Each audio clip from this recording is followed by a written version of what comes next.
नमस्कार दोस्तों, आप देख रहे हैं रॉयल बुलेटिन। दिल्ली के मुख्यमंत्री पद से इस्तीफा देने के बाद आम आदमी पार्टी के राष्ट्रीय संयोजक अरविंद केजरीवाल ने आज जंतर मंतर पर जनता की अदालत लगाई है। इस दौरान अरविंद केजरीवाल ने लोगों को संबोधित करते हुए कहा कि आज हमें 2011 का समय याद आ रहा है, जब भ्रष्टाचार के खिलाफ 4 अप्रैल को अन्ना आंदोलन शुरू हुआ था। इस समय की अहंकारी सरकार ने हमारी बात नहीं मानी थी और कहा था कि चुनाव लड़कर दिखाओ। हमने चुनाव लड़ा और साबित कर दिया कि ईमानदारी से चुनाव लड़े भी जा सकते हैं और जीते भी जा सकते हैं। पहली बार दिल्ली में आम आदमी पार्टी ने सरकार बनाई। आरएसएस वाले कहते हैं हम राष्ट्रवादी हैं, आरएसएस वाले कहते हैं हम देशभक्त हैं।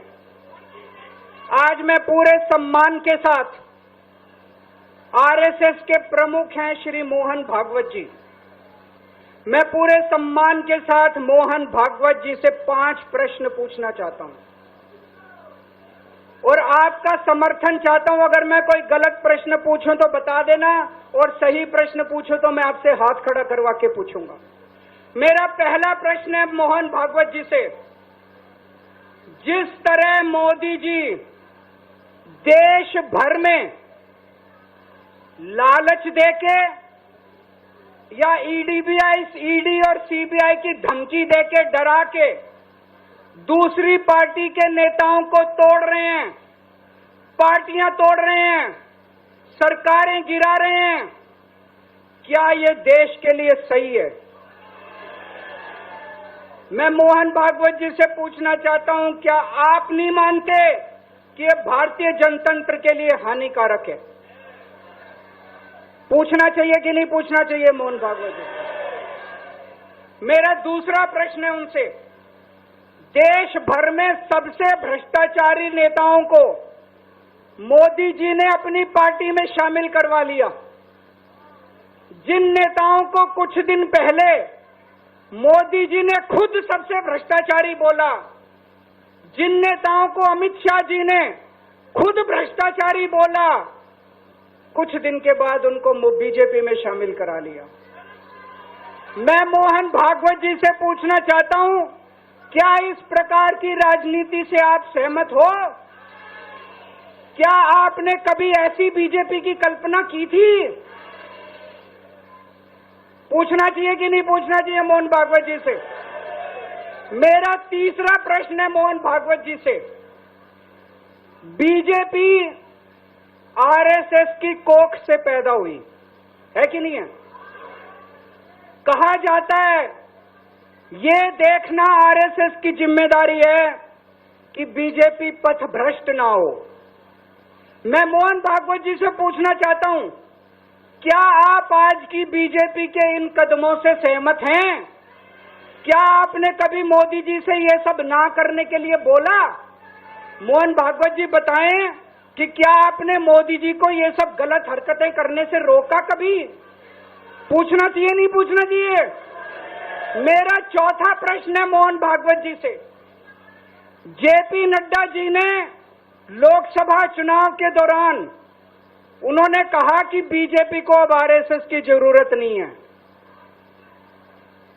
आरएसएस बीजेपी की मां समान है कि नहीं है? क्या बेटा इतना बड़ा हो गया कि मां को आंखें दिखाने लग गया?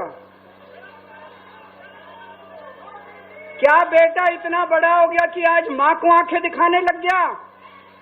जिस बेटे को पाल पोस के बड़ा किया, जिस बेटे को प्रधानमंत्री बनाया, आज वो बेटा पलट के मां को अपनी आंखें दिखा रहा है। मातृतुल्य संस्था आरएसएस आज वो बेटा अपनी मातृतुल्य संस्था को आंखें दिखा रहा है।